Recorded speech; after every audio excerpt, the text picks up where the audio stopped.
S ಕಳೆದ ಒಂದು ವಾರದ ಹಿಂದೆ the Rameswar cafe bomb blast ವಿಚಾರದಲ್ಲಿ ಸಾಕಷ್ಟು ಬೆಳವಣಿಗೆ ಆಯಿತು. ಅದಾದ ನಂತರ ಇವತ್ತು ರೀಓಪನಿಂಗ್, ಅದು ಮಹಾಶಿವರಾತ್ರಿಯ ದಿನದಂದು.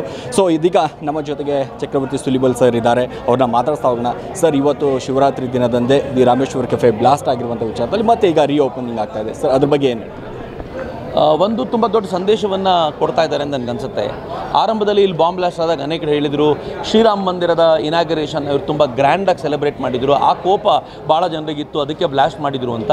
ಆದರೆ ಇವ್ರ ರೆಸೊಲ್ಯೂಷನ್ ನೋಡಿದ್ರೆ ನನಗೆ ಎಷ್ಟು ಖುಷಿ ಅನಿಸುತ್ತೆ ಅಂತಂದರೆ, ಆ ಕಾರಣಕ್ಕೋಸ್ಕರ ಬ್ಲಾಸ್ಟ್ ಮಾಡಿರೋದೇ ನಿಜ, ಆದರೆ ಶಿವರಾತ್ರಿ ದಿನವೇ ಓಪನ್ ಮಾಡ್ತೀನಿ ಅಂತ ಹೇಳ್ತಾ ಇರುವಂಥದ್ದು ಇದೆಯಲ್ಲ, ಅದು ನನಗೆ ರಾಘವೇಂದ್ರ ಮತ್ತು ದಿವ್ಯಾ ಅವರ ಬಲವಾಗಿರುವಂಥ ಮಾನಸಿಕತೆಯನ್ನು ತೋರಿಸುತ್ತೆ.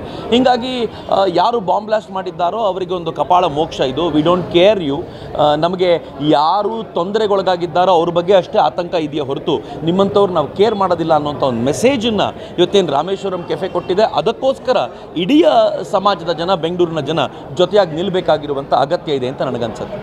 ಯಾಕಂದ್ರೆ ನೀವು ಹೇಳ್ತಾ ಇದ್ರಿ, ಸೊ ರಾಘವೇಂದ್ರ ಅವರು ಕೂಡ ಹೇಳ್ತಾ ಇದ್ರು, ನೀವು ಎಷ್ಟು ನಮಗೆ ತುಳಿಯೋಕ್ಕೆ ಪ್ರಯತ್ನ ಪಡ್ತೀರಾ ನಾವು ಅಷ್ಟು ಹೇಳ್ತೀವಿ ಅನ್ನೋ ಮಾತನ್ನು, ಸಂದೇಶವನ್ನು ಕೊಟ್ಟಿದ್ದಾರೆ. ಸೊ ಅವ್ರ ಬಗ್ಗೆ ಪರವಾಗಿ ಏನು? ನನಗೆ ರಾಘವೇಂದ್ರ ಅವ್ರನ್ನ ಹತ್ತಿರದಿಂದ ನೋಡಿ ಗೊತ್ತಿದೆ. ಅವರನ್ನು ನಮ್ಮ ಕಾರ್ಯಕ್ರಮಕ್ಕೆ ಭಾಷಣಗಳಿಗೆ ಕರೆಸಿದ್ದೀವಿ. ಈ ಇಡೀ ಕಾನ್ಸೆಪ್ಟ್ ಅವ್ರ ತಲೆಯಲ್ಲಿ ಹೇಗೆ ಹುಟ್ಟಿತು ಅನ್ನೋದನ್ನು ಕೇಳೋ ಪ್ರಯತ್ನ ಮಾಡಿದ್ದೀವಿ.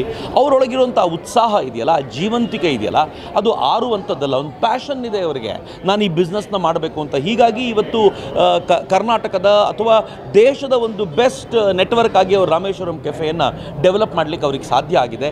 ಈ ಥರ ಸವಾಲುಗಳನ್ನು ಎದುರಿಸಬಲ್ಲಂಥ ಮನುಷ್ಯನಿಗೆ ಇವೆಲ್ಲ ಭಾಳ ಚಿಕ್ಕ ಸವಾಲುಗಳು ಅಂತ ನನಗನ್ಸುತ್ತೆ. ಹೀಗಾಗಿ ಅವರ ಒಳಗಿರುವಂಥ ಪ್ಯಾಷನ್ ಹೀಗೆ ಗಟ್ಟಿಯಾಗಿರಲಿ. ಇವತ್ತೇನು ಶಿವರಾತ್ರಿ ದಿನ ಅವ್ರು ಮಾಡಿದ್ದಾರೋ, ರಾಮೇಶ್ವರನೇ ಅವರಿಗೆ ಶಕ್ತಿಯನ್ನು ಇನ್ನೂ ಹೆಚ್ಚಾಗಿ ಕೊಡಲಿ ಮತ್ತು ಈ ಥರ ಸವಾಲುಗಳನ್ನು ಎದುರಿಸುವಂಥ ಕೆಲಸ ಆಗಲಿ. ಆದರೆ ನನಗೆ ಅದಕ್ಕಿಂತ ಹೆಚ್ಚು ಅದೇ ಶಿವ ನಮ್ಮ ಕರ್ನಾಟಕ ಸರ್ಕಾರಕ್ಕೂ ಸ್ವಲ್ಪ ಶಕ್ತಿ ಕೊಟ್ಟು ಈ ಥರದ ಕೆಲಸಗಳು ಇನ್ನು ಮುಂದೆ ಆಗದೇ ಇರೋ ಥರ ತಡೆಯುವಂಥ ಸಾಮರ್ಥ್ಯವನ್ನು ಸರ್ಕಾರಕ್ಕೆ ಕೊಡಲಿ ಅಂತ ನಾನು ಭಾವಿಸ್ತೇನೆ. ಯಾಕಂದರೆ ಪದೇ ಪದೇ ಸರ್ಕಾರ ವಿಚಾರದಲ್ಲೂ ಕೂಡ ಆಗಿರ್ಬೋದು. ಸೊ ಒಂದು ವಾರಗಳಾಯಿತು, ಇನ್ನೂ ಕೂಡ ಶಂಕಿತ ಉಗ್ರ ಸಿಗ್ತಾ ಇಲ್ಲ. NIA ಅಧಿಕಾರಿಗಳು ಕೂಡ ಭಾಳ ಪ್ರಯತ್ನವನ್ನು ಮಾಡ್ತಾ ಇದ್ದಾರೆ. ಸೊ ಎಲ್ಲಿ ಒಂದು ಕಡೆ ಫೇಲ್ ಆಗ್ತಾ ಇದೆಯಾ ಅನ್ನುವಂಥ ಒಂದಿಷ್ಟು ಅನುಮಾನಗಳು ಕೂಡ ಹುಡ್ತಾ ಇದೆ. ಸರಿ, ಏನು ಹೇಳ್ತೀವಿ? ಯಾವತ್ತು ಉಗ್ರರು ಸೈಲೆಂಟ್ ಆಗಿದ್ದಾರೋ ಅವ್ರು ಸ್ಲೀಪರ್ ಸೆಲ್ಗಳಲ್ಲಿ ಕೆಲಸ ಮಾಡ್ತಿರ್ತಾರೆ ಅಂತ.